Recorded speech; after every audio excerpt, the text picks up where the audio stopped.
Olá pessoal, tudo bom? Aqui é Cid Vasconcelos do Clube do Filme e hoje estou aqui para apresentar o nosso novo projeto, que é a Live do Clube. A gente vai começar realmente a produzir bastante coisa em vídeo, que é a mídia do momento. Na verdade, já tem algum tempo que é a mídia do momento e a gente insistia ainda em algumas imagens. E para apresentar aqui o nosso host titular, que é o Hugo França, ele vai estar aqui sempre mediando, né, e colocando a gente para seguir aqui um ritmo para dar para vocês realmente uma experiência que seja a melhor possível. Com você, Hugo. É isso aí, Cid. Boa noite para todo mundo. Boa noite, Eupídio. Boa noite, Bruno. Boa noite, Cid. Vamos começar hoje, então, falando sobre Anora, o vencedor do Oscar, filme dirigido por Sean Baker.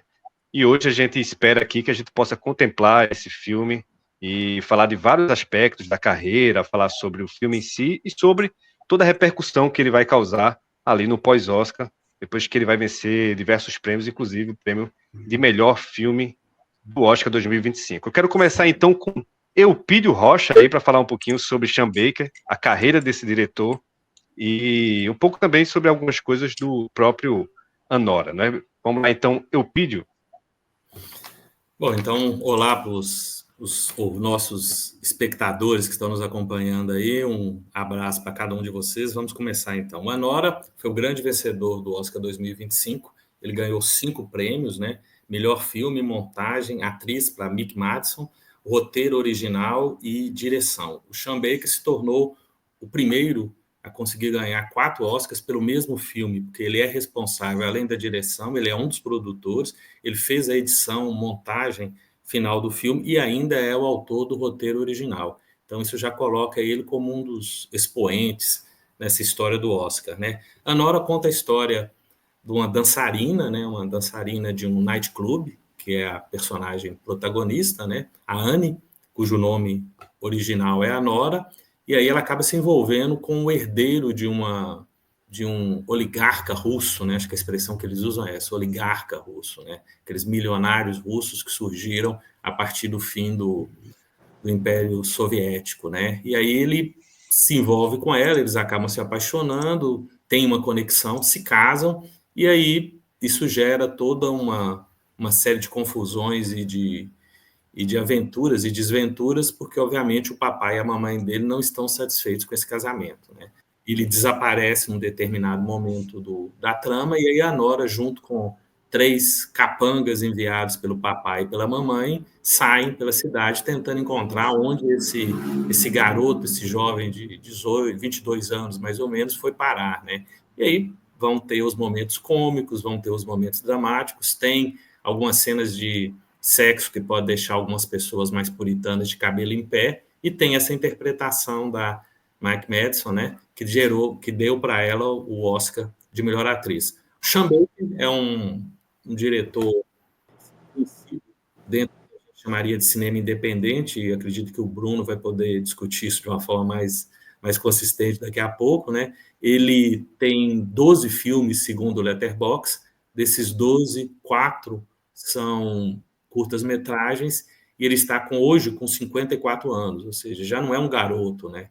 Ele já tem uma trajetória que vem aí de um bom tempo. E tem esse verniz ou essa identidade ligada àquilo que a gente chama do cinema independente dos Estados Unidos, que geralmente faz muito sucesso nos festivais específicos, né? Sundance, Spirit Awards, Toronto, né? Nova York, e também segue uma tradição de um cinema independente que teve um boom ali nos anos 90 com algumas figuras que hoje são extremamente conhecidas, né? A mais conhecida, efetivamente, é o Quentin Tarantino, né? O Sean Baker é formado em cinema, ele é graduado em cinema pela Universidade de Nova York e, como eu já falei, está há um bom tempo militando aí na área, né? E chamou a atenção com seus últimos 4 filmes, né? Do qual o Anora pode ser considerado talvez o mais bem sucedido. Só para finalizar, dentro da bilheteria, né? O Anora custou 6 milhões de dólares e faturou até o momento, esse momento que a gente está fazendo essa live, 44 milhões. Isso torna ele um filme extremamente rentável, vamos dizer assim, né?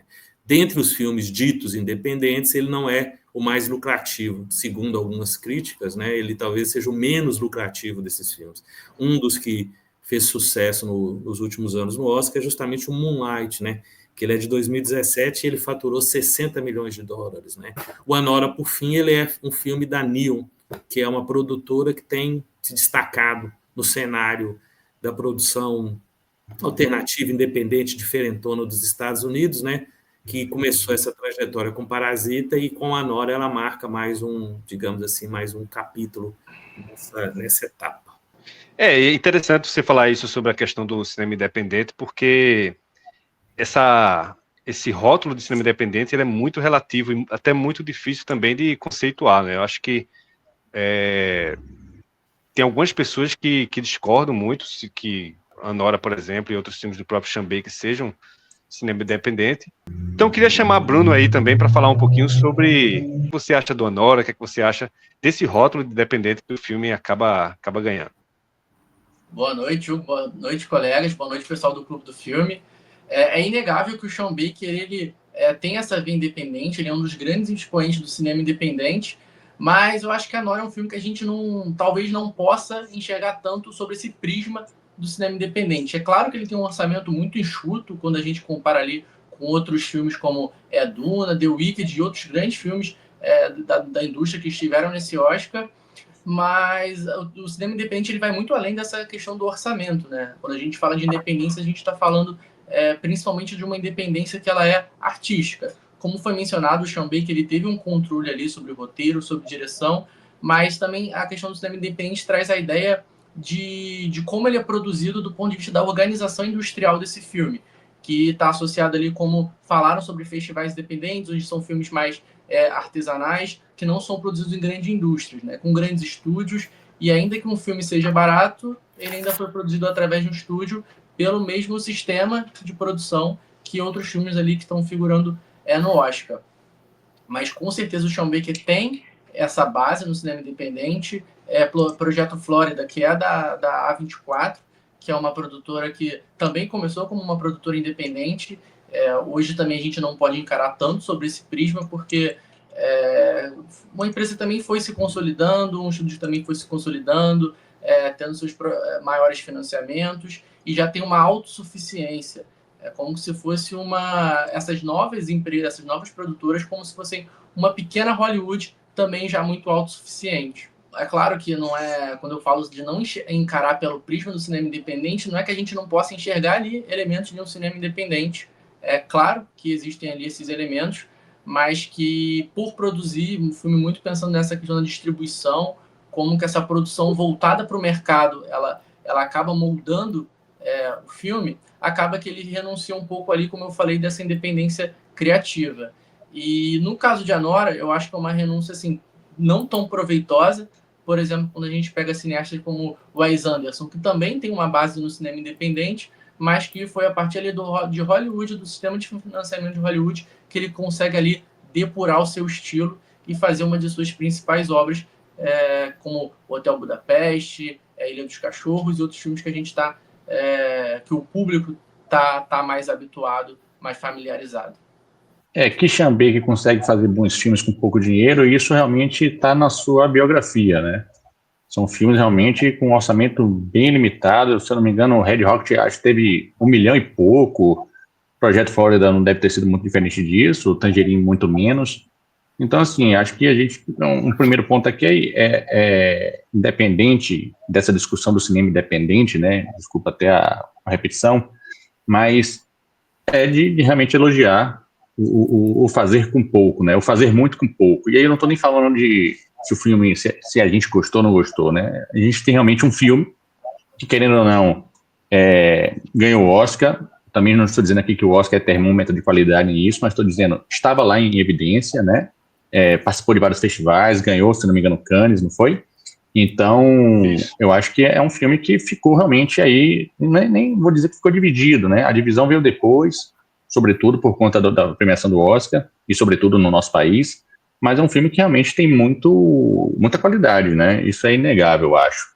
Então, é realmente elogiável que a gente tenha esse caminho do fazer muito com pouco, né? Quando a gente está falando de orçamentos cada vez mais estratosféricos, de filmes gastando quase, não sei, centenas de milhões aí, né? E alguns filmes, inclusive, flopando, não tendo nem o retorno nem do dinheiro investido. Então, realmente é elogiável essa atuação do Sean Baker. Talvez a gente não possa cravar que o filme é bom ou que o filme é ruim, falar por todo mundo, mas é um filme consolidado, tanto no meio da crítica quanto no meio da própria cinefilia também. O próprio Sean Baker, ele já está nesse meio como um dos grandes cineastas da atualidade. Isso aí, sem dúvida. Talvez não com a grife de outros cineastas que já fazem filmes com mega orçamentos, mas eu acho que também pode ser questão de tempo. Eu não sei se ele vai querer fazer isso, né? Não sei se ele vai querer entrar nessa e fazer filmes de grandes orçamentos. Eu acho que ele preza muito por essa questão autoral, e isso também acaba dando para ele um certo rótulo de independente também. O rótulo de independente, ele acaba tendo vários conceitos. É muito difícil conceituar. Muita gente vai rotular o independente pela questão autoral, outras pessoas vão rotular conceituar, né, o independente como aquilo que é oposição ao mainstream, e outras pessoas vão olhar puramente para o orçamento. Eu acho que é meio complicado fazer isso, mas eu concordo bastante também com o que o Bruno trouxe aqui. Eu acho que tem uma questão dos próprios estúdios de tentar captar esse nicho do público independente que se formou no final dos anos 90, com o novo cinema independente americano, e aí ele vai criar várias divisões, como a Fox Searchlight, a Miramax, a própria Sony Classics. Eles vão criar essas subsidiárias para captar esses filmes, comprar filmes de festivais e conseguir captar esse nicho, esse público do filme independente. Eu acho que é muito por conta dessa bolha, né, do cinema independente, né, de você ter um diretor, o próprio Elpidio falou, né, 50 e poucos anos, já tem alguns projetos, mas de todo modo é um diretor emergente ainda, e começando a fazer filmes com essa publicidade de que como eu falei, com pouco e fazer muito. Então, com o celular de iPhone, eu filmei um filme inteiro, que para mim, inclusive, nem é um dos seus melhores, tá bem lá atrás na fila, o Tangerine. Mas, assim, então, ficou com essa ideologia, essa ideia, né, de um diretor, e aí qualquer filme que ele faça já tem, é o diretor que com muito pouco, com o celular gravou um filme inteiro, e um filme super, né, super conceituado aí no mundo da cinefilia. E, assim, eu acho que ele é um diretor modesto, eu não acho que ele inventou a roda, né, ele não inventou, de fato, o cinema. Em Anora não tem nada, assim, de espetacular que a gente não já tenha visto em outros filmes. Então, eu acho que, beleza, existe um hype agora, que já vem de um tempo já, fez Tangerine, depois ele fez o excelente Projeto Flórida, e ele ganha agora o Oscar, né, com Anora, então ele vai realmente ficar em evidência, mas eu vejo que quando algumas críticas, né, estão colocando ele realmente em cima de um pedestal ali, e, tipo, Jesus no céu e Sean Baker na terra. Eu acho que não deve ser bem por aí, eu acho que ele é um mero mortal. O Elpidio até falou que ele já tem 50 e poucos anos, já tem muita estrada, mas, pô, a gente tem muita coisa para ver aí. Se ele puxar aí ao sangue do Clint Eastwood, tem mais quase 50 anos aí para ele fazer filme. Esse culto à personalidade, vamos chamar assim, ao diretor, ele sempre existiu, né? Acho que vamos pegar aqui fenômeno atual, tem o Christopher Nolan, que inclusive é muito cultuado no meio de algumas bolhas. Eu acho que ultimamente também tem o Villeneuve, mas a gente pode olhar um pouco mais para trás, tem Scorsese, Tarantino. Não estou comparando o Sean Baker, né, com esses caras, mas eu acho que esses... Mas, Hugo, eu acho que esses são mais consolidados. Eu acho que o Sean Baker é algo muito mais oportuno, né? Do momento. Eu compararia ele ao fenômeno que teve alguns anos atrás com os diretores de terror. O Ari Aster, o Robert Eggers, e que é o outro? E o Jordan Peele, exatamente. Então, esses três caras ficaram em evidência. A A24 veio em cima, que eu nem vou entrar na discussão que você até trouxe aí da febre do independente de alguns produtores. A A24 é uma discussão que tá em voga. Tem muita gente que acha, da A24 é filme independente. Pô, a A24 já tem bilhão aí já, então não é mais cinema independente, né? É um rótulozinho que aparece lá, A24, e a galera já liga uma coisa a outra achando que é filme independente, não é. Mas é isso, eu acho que essa imagem do Sean Baker, ela está muito mais algo, muito recente, ainda está muito quente, né? Eu não tenho uma certeza se ele vai ter realmente um lastro para ter um nome como o Scorsese daqui a alguns anos. Eu não sei se ele vai conseguir avançar tanto para ter esse nome estabelecido, sacou? Eu não falo nem do nome dele, eu falo mais do culto que as pessoas fazem, né? O Shyamalan também é um que, quando começou, as pessoas já comparavam ele com... Era com Kubrick, não é isso? Hitchcock. Com Hitchcock, perdão. E o Nolan comparava com Kubrick também, quando ele começou. Só igualzinho. O Nolan sonha um dia ser o Kubrick, né? Isso aí é particular do Nolan. Então, o sonho do Nolan culto é um dia com o Kubrick. Exatamente. O culto a esses caras, então, ele começa lá atrás, Cid. E eu imagino também que talvez o de Sean Baker seja menor, mas eu não sei agora se ele venceu o Oscar, isso aí não vai aumentar, não é? Tem outro cara também que começou assim também, que tem já uma espécie de um pouco de culto em relação a ele, que faz muitos bons filmes também, que é o grego lá, eu esqueci o nome dele agora. Me deu um branco. Yorgo Lanthimos. Yorgo Lanthimos, exatamente. Esse é um cara também que o que lançar vai ter uma galera para defender. E é porque assim, o que acontece? Eu acho que é um fenômeno que acontece na internet, né? Esses caras começam a receber o culto e aí começa a ter a reação contra esses diretores, que é a reação contra esses fãs, na verdade, né? Às vezes os caras gostam do filme desse diretor, mas não tem saco pro fã desses diretores, e aí começa a falar mal do diretor. E aí isso tende a deixar os fãs ainda mais fanáticos, né? Porque vai tentar defender os caras, enfim. E isso é uma coisa que acontece muito com o Shyamalan. Shyamalan é um cara que muita gente bate. Eu ia falar isso, bicho. É chato. Exatamente. O pessoal que curte Shyamalan e defende Shyamalan, pelo amor de Deus. E tem o pessoal que detesta Shyamalan, e eu acho que isso acaba deixando eles entram ainda mais no fanatismo em cima do Shyamalan. Isso acontece muito com o Nolan também, e está acontecendo com o Villeneuve sem nenhum. Eu acho que é um fenômeno que talvez aconteça também com. Eu não sei, porque esses caras entraram no mainstream de vez assim, né? Eu não sei se o Sean Baker vai entrar nessa ou não. É bom que o Hugo ele mencionou Villeneuve, né? É importante a gente também até diferenciar alguns fenômenos, mas se a gente parar para pensar, o Christopher Nolan já está há quase 20 anos produzindo filmes para Hollywood. Parece que a Hollywood pega alguns diretores que têm não necessariamente uma veia artística, mas um verniz autoral, e se apropria desses diretores e tenta consagrá-los como gênios a partir desse verniz artístico que eles possuem. Por exemplo, o Villeneuve e o Christopher Nolan. Acho que eles são os melhores expoentes, os melhores exemplos desse fenômeno. Talvez o caso do Sean Baker era porque ele preferiu se manter produzindo da forma independente como ele vinha produzindo e demorou a se subordinar ao modo de produção como de Hollywood, até o ponto em que ele tivesse esse nome suficiente para, por exemplo, quando tivesse um contrato com uma grande produtora, ele tivesse força para preservar aqueles aspectos do cinema que ele tão acredita que seja importante para a manutenção do tipo de cinema que ele faz. Então tem fenômenos que são um pouco diferentes.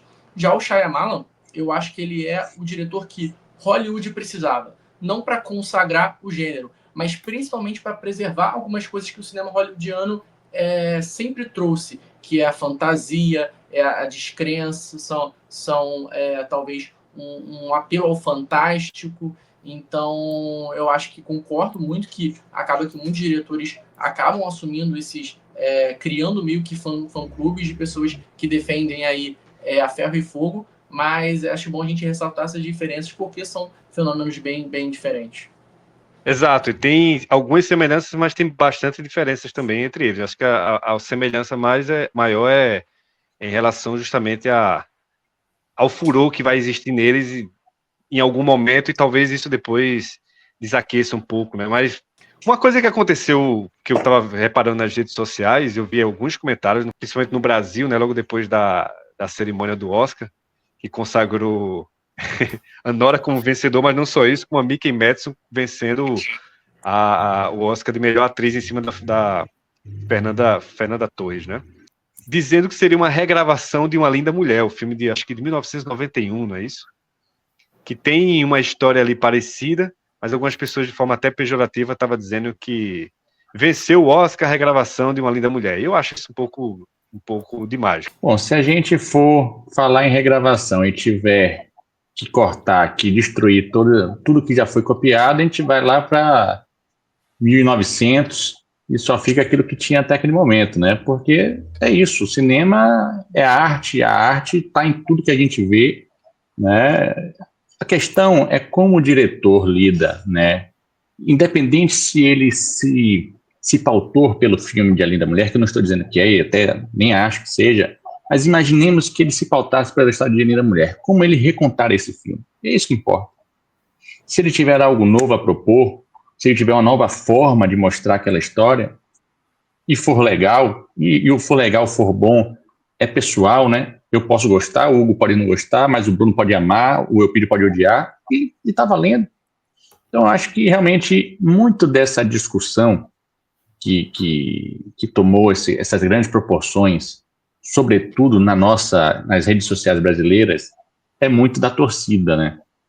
Porque se a gente imaginasse que esse filme fosse um filme brasileiro, tivesse uma atriz no lugar uma atriz brasileira no lugar da Mike Madison, a gente não ia ter muito do burburinho que se teve, né? Então eu acho que, de fato, a gente tem uma ala conservadora que é enorme, né? Que quis pegar esse filme aí para realmente pregar na cruz, né? Então, mas eu acho que, independente se tem essas particularidades, né, essas similaridades com outros filmes, seja Uma Linda Mulher, seja até mesmo ao conto da Cinderela, né, que a gente tem realmente uma menina de classe baixa, sem perspectiva, à espera de um grande amor, à espera de um príncipe encantado que realmente tire ela daquela vida. A gente consegue enxergar isso claramente. Mas tá, o filme fica só nisso? Não, o filme vai muito mais além, né? O filme vai trazer outras discussões, vai trazer formas de mostrar aquela história. Eu acho que muita gente enxerga o cinema, enxerga o filme muito pela questão do roteiro, né? Pela questão do que é a história. E se esquece que cinema é uma obra audiovisual, não é apenas o conto de uma história, né? Se a gente for olhar formas narrativas, um livro, por exemplo, ele vai usar muito da imaginação do espectador, então ele vai contar aquela história para tentar imaginar, para tentar fazer o espectador imaginar alguns daqueles elementos. O cinema não, o cinema ele tem o visual para mostrar ao espectador. E a partir desse arcabouço do audiovisual que o cinema vai ter, ele vai ter inúmeras possibilidades, inclusive de contar histórias parecidas e até a mesma história. Tanto que você vai ver regravações que, em relação ao filme original, é totalmente diferente. A gente tem diversos exemplos aí em que dá para se assistir os dois filmes e você vai estar enxergando filmes totalmente diferentes, embora sejam a mesma história. Não tem nem falando que a premissa é a mesma história, e ainda assim vai ser bem diferente. Na verdade, transformaram o Oscar... Houve uma futebolização do Oscar, mas um futebol de terceira divisão. Muita briga e pouca tática. A realidade é essa, né? Se apropriaram de argumentos assim totalmente lógicos para desqualificar um filme que estava contra o nosso favorito e de fato era o meu favorito. Mas essa questão de que inspirações, readaptações, influências são um problema dentro do cinema, a gente estaria invalidando aí 90% da produção, como vocês falaram. De Palma seria um cara muito questionado, porque ele não é uma pessoa que partia de um roteiro original, mas de uma abordagem de vários filmes do Hitchcock, e ainda superando alguns desses filmes do Hitchcock. A gente colocaria em questionamento também o próprio Quentin Tarantino, que se inspira muito nos filmes samurai e nos filmes faroeste do John Ford. Então, não é um papo de, não, como ele fez esse filme, o que ele utilizou, o que ele fez diferente. Mas, de fato, o filme é isso, é como você apresentar uma nova perspectiva sobre um tema que já foi explorado diversas vezes. Até porque aqueles temas poderosos, eles sempre vão se repetir porque eles são, de fato, poderosos. Primeiro, acho que, vamos dizer, se você quiser comparar Linda Mulher com a Nora, você pode fazer isso à vontade. Se você quiser trabalhar com a ideia de que nós estamos trabalhando uma história de Cinderela, uma história onde a protagonista é uma prostituta, ok, mas são comparações muito rasteiras. Porque, por exemplo, a gente sabe que o cinema aborda a prostituição, as trabalhadoras do sexo, há muito tempo. Isso aí não é novidade, isso aí está presente em grandes filmes e grandes diretores trabalharam com isso. Eu me lembro que a gente estava organizando uma mostra sobre cinema japonês, passou por essa perspectiva. Você tem o Mizoguchi trabalhando sobre a prostituição no Japão, você vai ter o Cabiria, Noite de Cabiria do Fellini, que seguramente foi assistido pelo Schambeka. Schambeka é formado em cinema. Não tem como ser formado em cinema e não ter assistido Mizoguchi e não ter assistido Fellini. Então, esses elementos estão na cabeça dele, né? Mas eu acredito que é o seguinte, hoje, por causa dessa internetização das coisas, o Bruno falou muito bem, uma futebolização como o futebol de quinta divisão, terceira divisão, foi ótimo, porque você compara no sentido de que você vai estar sempre desmerecendo o filme, sabe? Você compara o Anora com A Linda Mulher para falar o quanto que o Anora é falho. Ele tem as suas falhas, mas o Linda Mulher é um filme dos anos 90, é um outro Estados Unidos. Anora é um filme de 2024, é um outro Estados Unidos. Então, talvez se as pessoas prestassem atenção no contexto que está fundamentando a criação de cada um desses filmes, e até o diretor que está fazendo o filme, que aqui nós estamos trabalhando com o Gary Marshall e do outro lado o Schambeka, que são figuras que têm trajetórias absolutamente diferentes, absolutamente diversas, né? Agora, é uma comparação que no fundo é o que o Cid falou, uma comparação rasteira, é uma comparação boba, é uma comparação para diminuir, e diminuir o Anora e, de certa forma, ainda jogar um pouco de lama em cima de Uma Linda Mulher. E eu assisti Uma Linda Mulher no cinema. Uma Linda Mulher foi o filme que levou milhões de pessoas do Brasil a assistir esse filme, baterem palma e adorar esse filme. E deve ter gente que adora esse filme até hoje. Se passar no Sessão da Tarde, eu tenho certeza que vai ser uma audiência alta lá, né? Então, é muito essa coisa de polarização. É uma palavrinha meio canária para a gente ficar usando, mas é isso. As redes sociais vivem disso, né? Polarização. A própria Demi Moore tem um filme em que ela recebe uma proposta de um milionário para mudar de vida. E a gente traz a própria Demi Moore para o debate. E, né... a Demi Moore é uma outra pessoa que depois a gente tem que falar sobre ela, porque nessa questão toda aí... Ela tem uma proposta indecente e ainda tem o striptease. Exatamente, a Demi Moore está sendo toda escanteada, enquanto que a Demi Moore é uma figura que tem uma importância muito representativa do que Hollywood representa, né?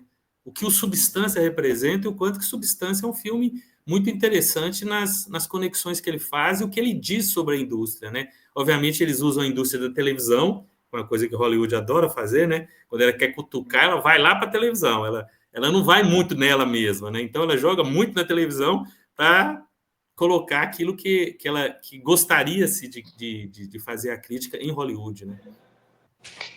Eu estava vendo aqui umas cenas de Anora, e uma coisa que é interessante, o filme, ele começa com tudo já, né? Ele já começa totalmente, acho que é com a cena dentro da boate, né? E, enfim, para mostrar um pouco do dia a dia da personagem, até o casamento deles e a descoberta do pai, né? Do pai, do oligarca russo, que o filho casou com o Mickey Madison. O filme ele vai ganhar uma determinada proporção. Depois ele vira uma espécie de perseguição, né, de busca por esse menino, e logo depois disso o filme vai começar a tomar outros rumos. Eu queria saber se vocês preferem essa primeira parte que o filme estava tomando, ou se vocês acham que a obra se completa.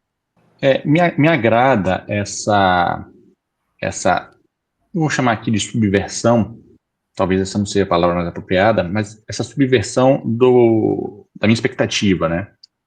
Como eu assisto sem saber absolutamente nada, a não ser, né, é um drama, é um romance erótico no começo, vai ter muita cena de sexo e tudo, então essas coisas que já estavam pipocando, né, na internet, então, essas coisas eu já sabia, mas como o filme virava a chave, né, como ele se tornava outra coisa a partir de certo momento, eu não sabia, e para mim foi extremamente empolgante, né, sair desse romance erótico no começo do filme, com toda uma estrutura visual bem determinada ali, com o uso de muito neon, esses ambientes sempre mais fechados e tudo, e quando tem essa virada de chave, que aí fica tudo muito, muito cinza, né, você percebe que a gente tem uma tensão no ar agora.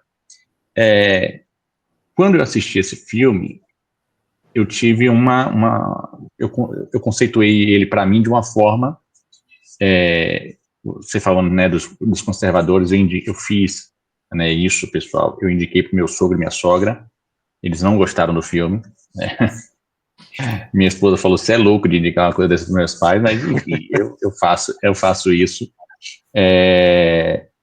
Então, o filme, ele realmente, ele chegou em mim de uma forma muito, muito grande, muito boa. Eu gostei bastante do filme, de tudo, né? Do começo, da virada de chave, de como o filme se desenha até o final, e o final, propriamente dito ali, eu realmente gostava muito.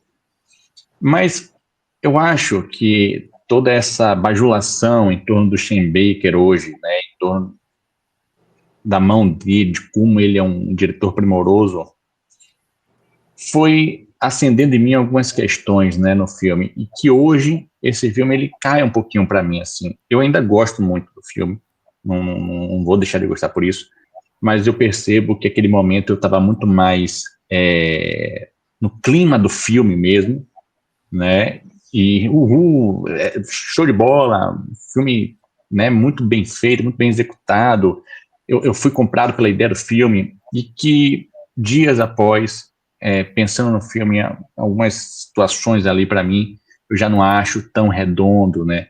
Eu já não acho que ele abre portas e consegue fechá-las, né? Eu acho que tem muita coisa que ele gostaria de fechar no filme e que ele não fecha, ou deixa entreaberta como um sinônimo de que eu fechei aqui e tá tudo certo. É isso mesmo. Então, assim, particularmente, essa ideia da virada, de como o filme se transforma, eu gosto, eu continuo gostando hoje. Algumas soluções que o Sean Baker tem, sobretudo nessa segunda parte, aí eu já acho que é meio apressado e eu já acho que é uma forçação de barra. Como você tem lá o Ivan, né? Eu acho que é uma forçação de barra, né? Ah, não tem ninguém naquele perfil, naquele estereótipo que possa ser alguém mais sentimental? Tem, né? Mas o filme não demonstra isso nele, né? Aquela família muito rápido, se resolvendo tudo muito rápido, né? Eu sei que até o filme pedia isso, você tem aqueles capangas tentando resolver isso na justiça, mas chegam lá, não é nessa corte, é em outro estado, né? Mas também fica muito corrido. E assim, né? Você falou do negócio da comparação de uma linda mulher, mas eu vou para uma comparação muito factível e coisa da vida real. E é engraçado como a vida da mulher ela se transforma depois que ela casa, né? Até ela casar, aquele homem é o príncipe encantado. Depois que ela casa, é só um menino imaturo. E essa é uma realidade, né? Essa é uma realidade nossa mesmo, né? De como homens, né, na nossa sociedade não amadurecem, de como uma mulher é vista como objeto. Ela é objeto dele a todo momento, descartável, inclusive. Numa simples ligação da mãe, ele já, né, se mija nas calças, sai correndo, simplesmente, né, foge, deixa ela com um monte de brutamonte e fica por isso mesmo, né? A gente não tem nenhuma discussão sobre isso, né? Então, são esse tipo de coisa, são essas nuances que o filme nos dá, que eu acho que é bom a gente discutir e o filme não discute, sacou? Eu sinto uma diferença clara também entre as duas partes, mas eu acho que as pessoas também estão problematizando demais, como se fosse simplesmente... Eu acho que tentam estabelecer um olhar um pouco mais infantil sobre o que a Mike Madison está fazendo ali, o que a Nora está fazendo ali, como se ela tivesse realmente se apaixonando pelo príncipe encantado e de alguma maneira sair daquela vida. Mas para mim eu acho que ela transita ali entre duas espécies de ilusões. A primeira era aquela vida que ela levava, e por isso que o filme ele é um pouco mais frenético, um pouco mais estilizado, para passar essa ideia de distanciamento da nossa realidade mesmo. Para mostrar, criar um certo ambiente de ilusão, que é essa da luxúria, da questão daquelas pessoas mais ricas ali também, que, querendo ou não, vivem numa certa bolha, mas também quando ela se apaixona pelo Ivan, eu nem digo de fato que ela se apaixona, eu acho que ela consegue sustentar muito bem uma ambiguidade entre um interesse de fato genuíno e como a única oportunidade que ela tem de sair dali. E tem uma cena que mostra muito bem essa passagem entre duas ilusões e que logo essa segunda ilusão também será desconstruída, que é na cena onde eles se casam, que tá também uma cena muito estilizada, com a música alta, a câmera se movimentando, criando aquele ambiente ali de paixão, e isso é interrompido de uma forma muito brusca. É a questão do corte seco, é a questão de interromper a trilha sonora, aquilo que a gente gosta de falar, né? A linguagem do cinema agindo para produzir sentido. Isso é cortado. Então, o filme ali já o Sean Baker coloca pra gente um presságio de uma ilusão que será quebrada. Ela conseguiu escapar da primeira ilusão, que era aquela vida que ela levava, ela conseguiu sair daquela situação, mas ela estava entrando numa outra ilusão que brevemente também seria rompida. Então eu acho que essa quebra é muito sobre o processo de que a protagonista de fato vai passar. O que eu posso dizer que eu não gosto é todo o itinerário que vai até o final. Não quer dizer que todos os momentos vão me agradar, até porque vão ser experiências de gênero, algumas coisas bem feitas, algumas não, alguns personagens que podem ter atitudes problematizáveis, outros não, mas não uma questão de a gente poder encarar o filme como duas partes diferentes, porque são estágios muito diferentes da vida daquela protagonista, dois estágios tanto estágio no sentido de momento da vida dela, quanto estados de espírito completamente diferentes. E no final, a gente tem um pouco essa percepção, uma espécie de... como se a protagonista estivesse adiando essa queda na realidade até o final, que a gente tem aquela cena, não cabe descrever aqui, mas que ela cai na real de que tudo aquilo foi somente uma ilusão e ela provavelmente vai ter que voltar para a vida como ela vivia de alguma maneira e que para ela, assim, ela passou por tanta coisa, sofreu tanta coisa e no final das contas não está fazendo o menor sentido. Então eu acho que todo esse sentimento de quebra, descontinuidade, mudanças, faz todo sentido pensando no filme, no estado de espírito da personagem e nesse reflexo, nessa reflexão sobre esse processo que a protagonista está encarando. Isso que o Bruno falou, já que ele acabou indo muito focado na personagem, né, da Nora, o crítico André Barcinski, ele falou que a Nora não seria uma vítima inocente, que ela é maquiavélica. Para mim, eu acho assim, eu concordo e discordo dele, né? Eu concordo no sentido de que ela tentou jogar um jogo ali, né? Ela apostou alto numa relação e tentou fazer de alguma forma que aquilo desse certo. Mas em momento nenhum isso era de fato verdade, né? Acho que ela, a todo momento ela sempre foi a vítima da história ali. E aí, vítima, no caso de poder, realmente, classe social, vítima da questão, né, biológica, ela é uma mulher, o cara é um homem. Então, em momento nenhum, por mais que ela tivesse essa crença de que ela estava manipulando ele, seja através do sexo, seja através de qualquer outra coisa, eu acho que isso de fato faz parte do universo do filme. Eu acho que o filme é muito opressor em cima dela. Cara, eu acho que são dois pontos. Efetivamente, o filme tem essa mudança de narrativa e na minha opinião, o que o Baker está fazendo ali é mostrando o quanto que ele consegue trabalhar com os elementos cinematográficos, né? É como se a primeira parte do filme tivesse uma pegada meio documental, de registrar aquela realidade, de ser aquela coisa frenética. Obviamente, aquelas pessoas estão ali movidas por algo mais do que simplesmente a vontade, né? Não vai ter cenas das pessoas consumindo ali drogas, estimulantes, mas provavelmente isso tá lá subentendido, e depois de um determinado momento ele envereda para uma clássica história de Cinderela, tudo isso adaptado numa perspectiva do século XX, do século XXI, né? E depois ele ainda vai para, talvez uma das coisas mais legais nessa outra parte, que é quando ele vai para a comédia maluca, né? Porque ali a gente tem aquela coisa meio da comédia maluca dos anos 30, dos Estados Unidos, da perseguição, as confusões, e é muito isso. Então, me parece que esse filme é o que o Baker tem mais dinheiro. Eu olhei aqui, é o maior orçamento que ele trabalhou na vida dele. São $6 milhões, igual a gente já falou. O Cid falou do Red Rocket. O Red Rocket foi 1 milhão e 100 mil. O Projeto Flórida, 2 milhões. O Tangerine, pelas contas, já que foi filmado com iPhone, 5 centavos. $100 mil, 5 centavos praticamente. Então, quer dizer, acho que aqui ele fez um projeto que permite para ele falar assim, ó, eu sei o que é cinema, Eu vou mostrar para vocês uma coisa aqui de um nightclub, um clube de striptease, com uma coisa meio documental, uma coisa sexual. Vou chocar um certo puritanismo que está ali nos Estados Unidos, né? Depois eu engato uma perspectiva de uma comédia romântica, de uma coisa meio de Cinderela, depois eu vou para uma comédia maluca, e no final eu ainda encerro com um drama. E me parece que, pelo que ele fala, ele tem um apreço muito grande por uma narrativa social realista. Então, se a gente pegar bem, existe uma coisa meio neorrealista ali, se a gente lembrar de Ladrões de Bicicleta, o Paisagem, como é que aqueles filmes neorrealistas terminam, né? E, de certa forma, a Nora caminha para isso. Eu vou dizer o seguinte, à medida que a gente está conversando aqui, a cada vez mais vem na minha cabeça que esse é um filme do cara que estudou cinema, e estudou cinema muito bem.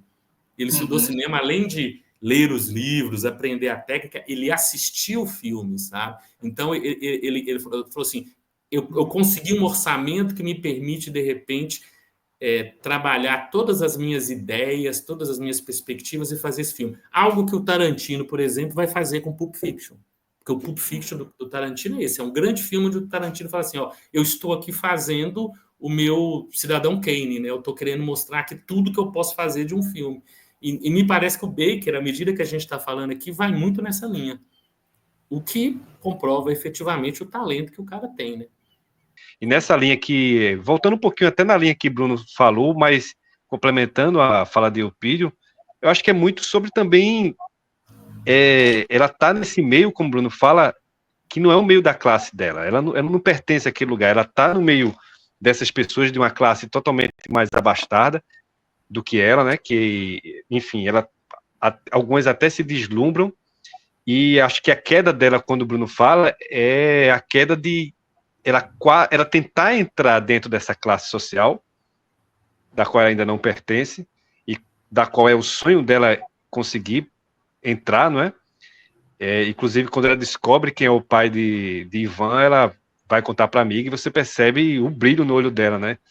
Então, a partir do momento que ela percebe que aquilo ali é só mais uma sacanagem de toda aquela classe abastada aí para cima dela, mais uma vez, é como se ela não aceitasse aquilo, por isso que demora tanto cair a ficha. É nesse sentido que eu gosto bastante do personagem, acho que lembrar que o nome dele é Igor, né? Que é o de Yura Borisov, que foi indicado também para o Oscar, inclusive. Igor. Eu acho que o personagem dele é muito bom nesse sentido. Não nem falar da atuação dele, que também é bem muito boa assim também. Eu acho que ele quebra um pouco diversas expectativas, mas eu acho que ele percebe que classe ele pertence, ele percebe quem são aquelas pessoas, e está o tempo todo tentando alertar a Nora, até que só no final ela percebe, e até ela meio que aceita, né, um pouco a amizade assim de Igor, né? Então, eu acho que complementa o que o Bruno falou também, e eu acho que também eu sinto bastante essa quebra entre essas duas partes, mas eu acho que é um complemento muito bem-vindo dentro do filme. E vamos falar agora um pouquinho também sobre a Mickey Madison, né? A atriz que venceu o Oscar e que foi extremamente bombardeada aí nas últimas semanas, depois de vencer e tirar, entre aspas, né? De vencer o Oscar de melhor atriz em cima de Fernanda Torres. E isso gerou um furor em muita gente, não é, pessoal? O que é que vocês acham? É a melhor atuação? Não é a melhor atuação. Mas o Oscar não é quem é a melhor, né? Há todo um lobby para isso. Cara, é uma premiação da indústria de Hollywood para a indústria de Hollywood, né? Não tem nada demais, né, nessa premiação. É uma boa atuação, ninguém pode dizer, porra, que horrível. Quem vai dizer isso realmente é quem tem algum tipo de hate com o filme. Eu ainda fico realmente com a atuação dos filmes que eu assisti, das indicadas que eu vi com a Fernanda Torres. Realmente eu acho que provavelmente porque eu sou brasileira, claro, eu tenho um sentimento muito maior com a atuação dela, com todo o filme, a nossa história sendo contada. Então eu sou muito mais sensível a tudo que é inserido lá naquele filme do que o que é feito em Anora, mesmo gostando muito do filme, gostando muito da atuação da Mickey Madison, mas não vejo por quê nem para quê, mas eu acho que o Bruno já falou sobre isso também, em relação à questão de torcida, né, a partir do momento que a gente tem um brasileiro lá e o brasileiro não ganha, quem ganhou é ruim, alguma coisa de podre ali por trás, que não é possível, esse prêmio era da Fernanda. E aí vão inventar, vão talvez trazer à tona seus maiores preconceitos, vão trazer à tona, né, aquilo de ruim que o pessoal esconde, mas aí fica meio que evidente, né? E isso foi, inclusive, até uma crítica dentro da própria esquerda progressista, né? Que o bombardeio em cima da atriz não veio só daquela ala que a gente conhece, não. Veio de uma ala que a gente, não achei que você tinha esse tipo de conduta, esse tipo de pensamento. Então, mas... Isso é um fenômeno da internet, Ciri, também. Isso é um fenômeno da internet, perfeito, porque a partir do momento em que sua bolha começa a vomitar os seus ódios para cima de uma pessoa, muitas pessoas se sentem à vontade para fazer isso também, né? Isso é um fenômeno, inclusive, na extrema-direita, que é engraçado, sempre tem a pergunta, né, se sempre existiram fascistas no Brasil ou o fascismo veio à tona. Não, sempre existiu, eles só estavam escondidos, eles só ganharam coragem de falar as coisas que ele fala, porque outras pessoas começaram a falar, porque líderes políticos começaram a falar e fazer coisas que ele fala. Então é um fenômeno de bolha também, né? Exatamente, eles se viam representados naquilo, né? Então... Exato, e aí no caso de Anora, as pessoas já estavam fanatizadas pelo filme Ainda Estou Aqui, sobretudo por Fernanda Torres, né? E isso, que é uma atuação absurda, mas, enfim, apenas só o fato de ser brasileira e ter toda a história da mãe, Fernanda Montenegro, também ter perdido o Oscar em 99, faz com que as pessoas sintam essa raiva, né, da atriz que venceu e se sintam à vontade a vomitar esse ódio. Tá liberado falar tudo, né? Tá liberado falar os maiores absurdos. Os maiores absurdos. E aí uma pessoa escuta ou vê, no caso, lê uma pessoa falando um absurdo e ela procura ainda potencializar aquele absurdo, a falar um absurdo maior ainda, né? Parece que se transforma no efeito cascata. E assim, o que a gente viu falando sobre a Nora foram no perfil, né? É uma competição. O perfil do pai dela. Foram no perfil do pai dela, porque acho que ela não tem redes sociais, e foram no perfil do pai dela para xingar o pai dela e xingar ela. Quer dizer, é um negócio absurdo ao extremo, né? Eu acho que esse é o assunto onde a emoção tomou conta completamente, né? Falar de interpretação, a gente está falando de emoção, porque a gente está falando de atrizes que mexeram com as emoções do público, né? E aí isso transcendeu um pouco a questão da interpretação. E além da emoção também, que é muito importante, eu me emocionei bastante com a interpretação da Fernanda Torres. Para mim, era a mais poderosíssima das indicadas, inclusive. Também acho uma das melhores interpretações femininas assim dos últimos tempos que eu tenho assistido. Mas eu também gosto de pensar um pouco além da emoção, né? Tentar pensar a interpretação dentro de um conceito estabelecido pelo diretor. Não adianta a gente falar aqui do Sean Baker e depois não acreditar no potencial do diretor também para definir uma interpretação para o filme e aí, colaborando com o ator, chegar num resultado muito positivo para o filme. E eu pensando nisso, a gente está falando de dois diretores assim que são extremamente experientes, inclusive experientes dirigindo atores, como Sean Baker e o Walter Salles. Não à toa, o Walter Salles já tinha conquistado essa indicação junto com a Fernanda Montenegro. Nós não estamos falando de coincidências, nós estamos falando de um diretor brasileiro que ele consegue explorar muito bem o poder das suas atrizes, atores das suas atrizes principalmente, porque conseguem captar, talvez, o poder da dramaturgia, que remete muito a uma experiência clássica. De fato, o personagem transmitindo drama. Basicamente, o caminho de conexão com o filme é a capacidade dramática do ator. Isso é algo que vem de uma tradição clássica do cinema, mas também do teatro. Não à toa também estamos falando de atrizes que se formaram no teatro. Então, não se tratam de coincidências. Algumas coisas colaboram para formar um bom trabalho de interpretação. Quando a gente fala de Mike Madsen e Demi Moore, para mim é um pouco diferente. Eu não acho a Demi Moore uma boa atriz, eu acho extremamente mediana, mas o que a gente estava colocando em questão não era a carreira das atrizes. Senão, a Fernanda Torres teria que levar disparadamente, porque ela tem uma carreira muito boa também, inclusive já ganhou o prêmio de melhor atriz em Cannes. Mas a Demi Moore, não acho que seja o preconceito com gênero ou preconceito com terror, mas eu acho que tem uma estética do grotesco em substância, e grotesco no bom sentido, que é essa questão de transgredir algumas normas mesmo do que seria o bom senso da bela imagem, da bela interpretação, do bela tudo, que aí permite ela flutuar em nuances muito distantes, e nessas flutuações acaba que se esvai alguns conceitos de encenação, inclusive de interpretação. Então, em alguns momentos eu acho que ela funciona muito bem como atriz, em alguns momentos eu acho que assim está completamente desconexo do que a Coraline Fragou queria passar. Então, eu não acho um trabalho coeso de interpretação. A Mike Madison, como eu comentei, eu acho que ela tem um trabalho de interpretação muito forte, principalmente sustentando essas duas vias, de um interesse genuíno de um possível romance e uma necessidade de mudar de vida. E como ela hierarquia essas necessidades dentro do filme, cria nuances também muito sutis de interpretação, olhares, gestos, uma piscada de olho, uma mexida só com a pupila. Isso é um trabalho de interpretação. E isso desafia muito a Mike Madison. Só que as pessoas acabaram colocando essa interpretação da Mike Madison numa caixinha simplesmente porque ela interpreta uma prostituta. Então, vem um pouco também do moralismo de condenar a Mike Madison, porque não acreditam que realmente prostitutas não devam ter suas histórias contadas. Eu acho que é um pouco sobre isso. Falar sobre a prostituição é menos digno, talvez, do que falar sobre a ditadura, que, assim, as duas coisas têm sua relevância. Estamos falando sobre um período histórico muito, assim, profundo, cujas heranças a gente ainda está colhendo, mas também estamos falando de seres marginalizados que também merecem ter sua voz ativa e participação na sociedade. Então, não tem como a gente hierarquizar a importância dos temas e dos filmes, e por isso que eu acho que a Mike Madison também era uma grande atriz. A Substância também traz um tema que é importante, mas, como eu falei, ela não extrai muito isso a partir da interpretação mais de outros elementos.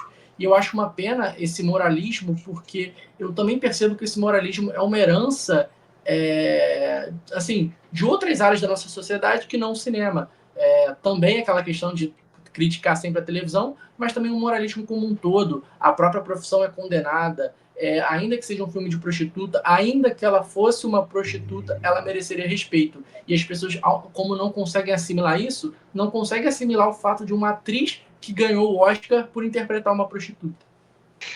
Me lembrou muito também alguns atores que apanharam por fazerem vilões aqui no Brasil, né? Principalmente atrizes. Principalmente atrizes. Exatamente. As atrizes tendem a ser mais perseguidas, né? Então, eu acho que nesse ponto aí, primeiro, acho que a gente teria que falar um pouco sobre a figura da Mike Madison, né? Eu pesquisei aqui, ela tem 25 anos, ela faz aniversário agora no final de março, então, acho que é dia 25 de março, então logo, no dia que nós estamos gravando, ela já está muito próximo dessa data, né? Ela realmente não tem redes sociais, ela é filha de psicólogos, o que, de certa forma, deu uma bagagem, vamos dizer assim, de construção de personalidade, de criação mais fundamentada para ela, né?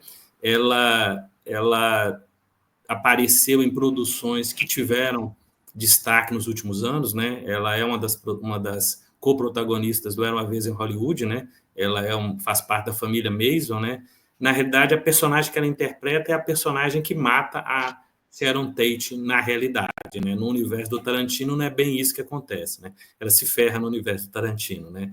Ela esteve no Hereditário também e no Pânico 5. Ou seja, acho que nós não vamos lembrar da cara dela lá, a não ser que a gente reveja esses filmes procurando por ela, né? Agora, uma coisa interessante é que ela tem esse desejo de atuar desde criança, né?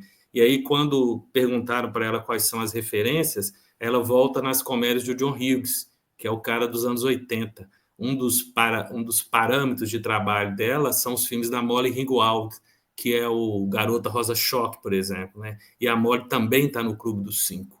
Então, já dá uma conexão de uma visão desses personagens maduros e um tanto quanto diferentes quando o John Hughes criou todas aquelas comédias românticas e aqueles dramédias, né, lá nos anos 80. Ela gosta muito, um dos ídolos dela é o River Phoenix, que é o irmão do Joaquim, né, que se perdeu uma carreira de sucesso, né, por causa dos exageros e dos desvios, né, e um dos filmes mais importantes para ela é o Conta Comigo.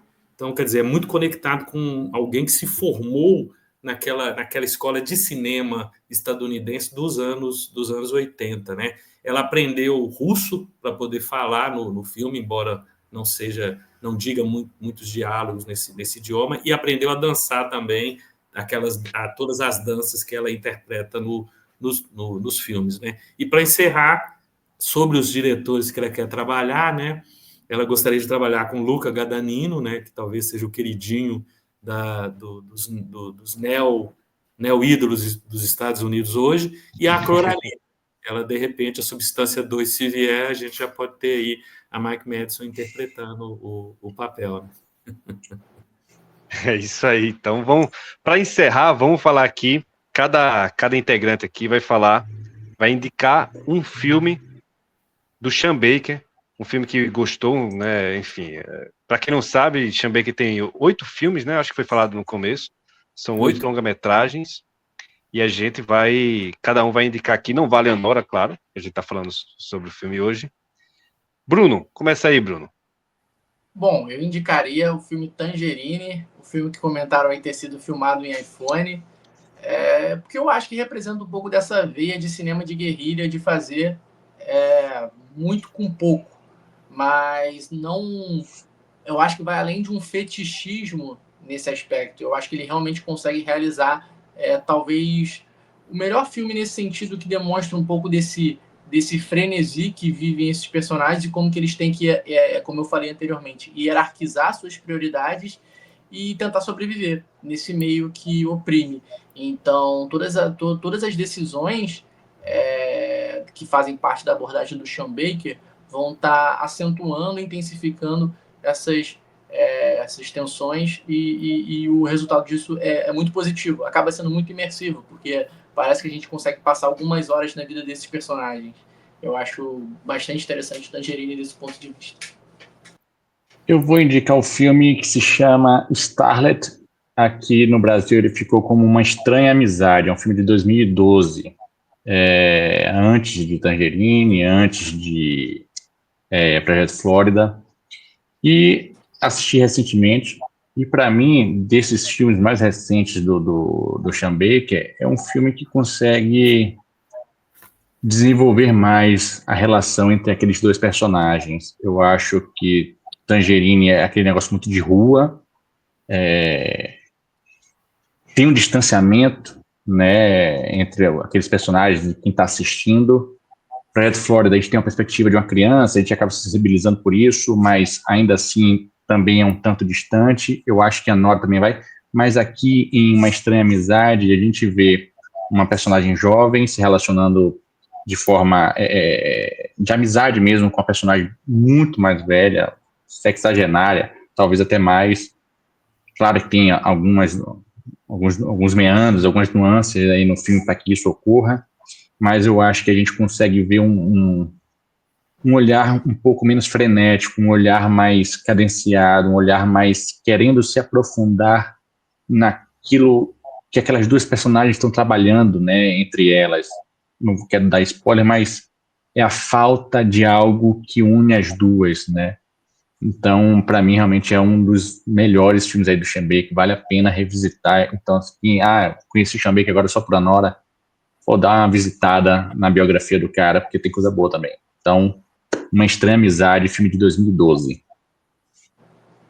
Eu vou indicar o Red Rocket, é o filme anterior ao Anora, 2021, também foi indicado ao Oscar, né, na época eu não tinha nenhuma chance de vencer, e eu acho que, assim, é o que eu mais gosto da filmografia dele. Eu acho que depois que eu assisti o Projeto Flórida, eu fui rever a filmografia dele e acabei assistindo o Tangerina também, que eu gostei bastante. E aí o Red Rocket veio e conseguiu superar esse filme, para mim, absurdo, assim, como ele consegue criar personagens que ficam na memória da gente, como ele consegue criar uma relação entre um casal muito inesperado e como ele consegue tirar o humor de toda aquela situação que ele se constrói, né? Para quem não sabe, o filme vai se passar em Los Angeles, vai falar sobre um cara chamado Mike Cyber, que é uma ex-estrela pornô e que ele tenta voltar para sua ex-esposa e acaba morando, né, junto com ela e com a ex-sogra, e daí o filme vai por caminhos assim que são meio que inesperados, assim, né? Eu adorei esse filme e indico aqui para vocês. Eu vou no mais óbvio, né? O grande queridinho do Sean Baker, que é o Projeto Flórida, né? O filme que, na minha opinião, ele consegue captar muito bem a perspectiva dos deserdados do sonho americano, né? Eu diria que o Baker constrói esses 4 filmes que nós falamos aqui dentro dessa perspectiva. São aqueles que estão à margem do American Way of Life, né? De todas as formas. E o Projeto Flórida tem essa pegada de ter atores infantis que são muito, muito, muito bons. E me parece o filme que o Baker ele faz logo depois do Tangerine, né? O Projeto Flórida é de 2017, é esse mesmo, 2017. Então é aquela coisa, ele estreia com um filme que chama a atenção e aí ele vem com um filme para mostrar o quanto que ele realmente sabe do assunto, o quanto que ele conhece. E aí ele vai refinando isso no Red Rocket, que eu também gosto muito, e no Anora pode não é o melhor filme dele, mas talvez seja o filme que ele mais consegue mostrar o conhecimento, o domínio, a expertise que ele tem de cinema. Talvez deve ser esse mesmo, seguramente é esse mesmo. Projeto Flórida é um filme muito, muito poderoso. Eu li sobre o Tangerine, não consegui assistir o Tangerine até hoje, né? E aí veio o Projeto Flórida com aquela coisa do um filme que fez sucesso, um filme que emociona, um filme que encanta, e aí eu embarquei no filme e provavelmente até por essa expectativa criada, ele me conquistou muito, muito mesmo. É isso aí, pessoal. Vamos encerrando então o nosso primeiro live do clube. Espero que vocês tenham gostado. Se vocês gostaram aí, não deixa de curtir, compartilhar com os amigos, e eu acho que a gente está aqui próxima semana, não é isso, Cid? Com certeza. Vamos aí, nos próximos dias, definir qual a pauta, qual o filme que vamos debater, mas vamos colocar todos bem informados. É isso aí. Eu tenho uma sugestão. Pode ser o filme novo da Millie Bob Brown, que está fazendo aquele sucesso enorme na Netflix. Tá maluco. Estados elétricos, Electric State, vamos todos ficar eletrificados aqui. É independente esse daí. Vamos ver qual vai ser o próximo filme. Se tudo der certo, a gente volta. E vou deixar aqui um desafio para vocês falarem qual é o melhor filme de Sean Baker que vocês assistiram. Deixa aí nos comentários para a gente saber aí o que é que vocês gostam, beleza? Então, é isso aí e até a próxima. Tchau, pessoal. Tchau, tchau.